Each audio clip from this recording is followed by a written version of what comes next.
Assalamualaikum warahmatullahi wabarakatuh. Perkenalkan kami dari kelompok 8 yang beranggotakan saya sendiri Putri Ramadhani, yang pertama Firsa Irmayeni, yang kedua Freti Hengki Karmelia, yang ketiga adalah Wulan Nuzulia Putri. Dalam kesempatan kali ini kami akan membahas mengenai program Anates. Adapun materi mengenai pengertian dan manfaat dari program Anates ini akan saya jelaskan sendiri. Nah, Anates merupakan program aplikasi yang dikembangkan oleh Dr. Andes Karno, MPD, dan Yusuf Wibisono, ST, yang mampu menghitung analisis butir soal, baik berupa objektif maupun uraian, secara cepat, mudah, dan akurat. Nah, aplikasi ini berbahasa Indonesia. Adapun manfaatnya, yang pertama, untuk menganalisis data butir soal secara otomatis. Yang kedua, memeriksa jawaban benar dan salah secara cepat dan praktis. Yang ketiga, penyekoran dan pemberian bobot. Yang keempat, mengetahui analisis butir soal yang meliputi reliabilitas, kelompok unggul dan asor, daya pembeda, tingkat kesukaran, korelasi skor butir dengan skor total, dan kualitas pengecoh. Adapun materi selanjutnya mengenai tujuan analisis butir soal yang akan dijelaskan oleh Wulan Nuzulia Putri. Kepada Wulan dipersilakan. Terima kasih kepada moderator. Baiklah, saya akan melanjutkan materi selanjutnya, yaitu mengenai tujuan analisis butir soal. Yang pertama itu adalah validitas, merupakan sebuah kemampuan mengukur aspek yang ingin diukur atau ketepatan instrumen. Lalu yang kedua ada reliabilitas, yaitu sebuah kemampuan yang mengukur aspek yang ingin diukur atau ketepatan instrumen. Lalu yang ketiga adalah kelemahan dan kekuatan, yaitu mengetahui kelemahan dan kekuatan tiap butir tes sehingga dapat dilakukan revisi atau seleksi. Kemudian yang terakhir yaitu revisi, adalah kemampuan untuk mengubah instrumen seperti daya pembeda, tingkat soal, mudah atau sukar, tingkat pengecohannya, lemah, dan sebagainya. Sekian dari saya kembalikan kepada moderator. Terima kasih kepada Wulan Nuzulia Putri yang telah menjelaskan materi mengenai tujuan analisis butir soal. Adapun materi selanjutnya mengenai syarat instrumen berkualitas yang akan dijelaskan oleh Nafisa Irmayeni. Kepada Nafisa dipersilakan. Terima kasih kepada moderator atas waktu yang telah diberikan. Syarat instrumen berkualitas yang pertama yaitu validitas. Validitas sebuah instrumen dikatakan valid jika instrumen tersebut mengukur apa yang memang ingin diukur atau yang hendak diukur. Yang kedua yaitu reliabilitas. Sebuah instrumen dikatakan reliable jika instrumen tersebut secara konsisten memberikan data yang relatif sama dalam kondisi berulang. Yang ketiga yaitu daya pembeda. Jika suatu instrumen soal dapat membedakan antara peserta didik berkemampuan tinggi dengan yang berkemampuan rendah, maka itu artinya instrumen soal tersebut memiliki daya membeda yang cukup baik atau baik sekali. Yang keempat yaitu tingkat kesukaran, yaitu jika soal yang baik adalah yang tidak terlalu mudah atau tidak terlalu sukar atau dalam proporsi sedang. Yang terakhir, pengecoh. Hanya berlaku untuk uji analisis soal pilihan ganda. Soal pilihan ganda harus punya pengecoh yang baik. Hanya itu yang dapat saya sampaikan, saya kembalikan kepada moderator. Terima kasih kepada Nofirsa yang telah menjelaskan mengenai syarat instrumen berkualitas. Selanjutnya, yaitu cara penggunaan program Anates untuk uji soal esai yang akan dijelaskan oleh Freti Hengki Kamelia. Kepada Freti dipersilakan. Baik, terima kasih kepada moderator. Saya Freti Hengki Kamelia akan menjelaskan bagaimana cara menggunakan aplikasi program Anates untuk menyelesaikan soal esai.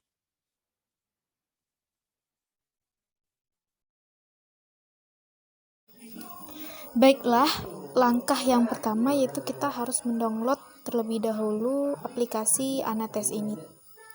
Lalu kita klik, pilih jalankan soal uraian karena di sini kita menggunakan soal berupa esai. Karena di sini esai dan pilihan ganda tidak jauh berbeda caranya, hampir sama. Lalu kita pilih buat file baru. Jumlah subjeknya ada 20 dan soalnya ada 5. Lalu akan muncul seperti ini. Kalau pada pilihan ganda ini adalah kunci jawaban. Nah, di sini. Nah, sedangkan pada soal esai di sini akan kita isi dengan skor ideal dari butir-butir soal esai masing-masing.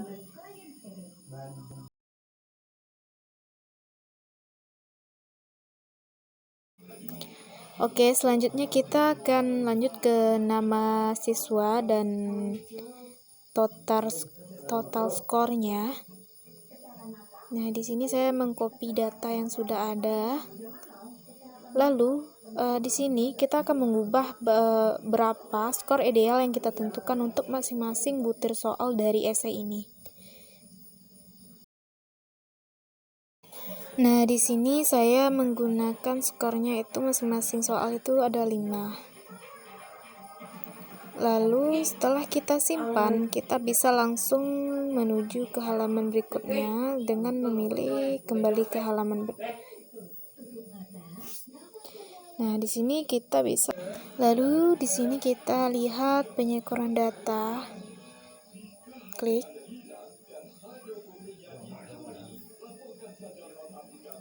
Nah, ini adalah skor data yang diinput dari data yang kita gunakan tadi untuk soal esai. Nah, di sini kita bisa melihat datanya diurutkan dari yang tinggi ke yang rendah. Nah, di sini juga kita dapat melihat berapa rata-rata soal esai yang kita buat dan standar deviasinya. Lalu kembali ke halaman utama, kita lihat daya pembeda dari soal esai ini. Nah, ini adalah daya pembeda dari 5 soal esai yang kita buat. Lalu kembali ke halaman utama.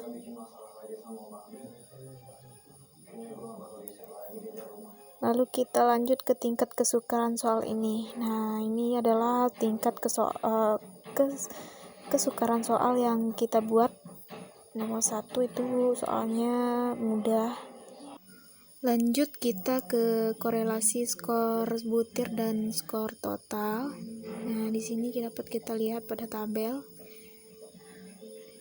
Nah, di sini ada pada tabel sangat signifikan dan ada yang kosong. Itu yang sangat signifikan ini berarti siswa memahami soal tersebut dan paham dengan soal esai yang kita buat.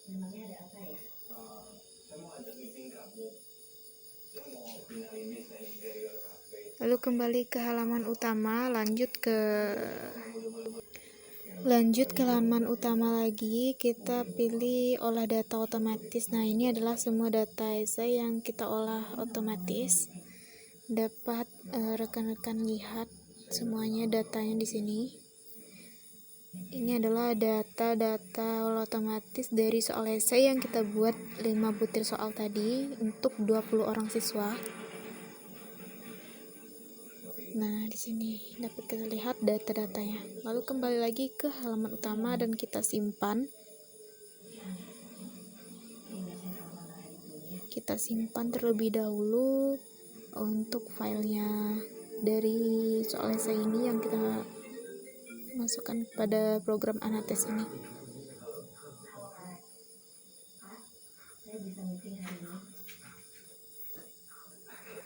Nah, di sini setelah kita save filenya, kita dapat melihat apakah soal esai yang kita buat ini benar-benar mengukur pencapaian kompetensi dari siswa untuk mengerjakan soal esai yang kita buat ini. Di sini kita dapat mengevaluasi soal yang kita buat bahwa sejatinya bukan hanya siswa yang kita tuntut untuk mendapatkan nilai yang baik, namun kita harus mengevaluasi apakah soal kita itu valid untuk digunakan, diberikan kepada siswa. Baik, terima kasih. Saya kembalikan kepada moderator. Terima kasih kepada Freti Hank Kamalian telah menjelaskan mengenai penggunaan aplikasi program Anatas untuk uji soal esai atau penguraian. Mungkin segitu yang hanya dapat kelompok kami sampaikan. Apabila ada kata yang salah dan mohon dimaafkan. Wabillahi taufiq wal hidayah. Wassalamualaikum warahmatullahi wabarakatuh.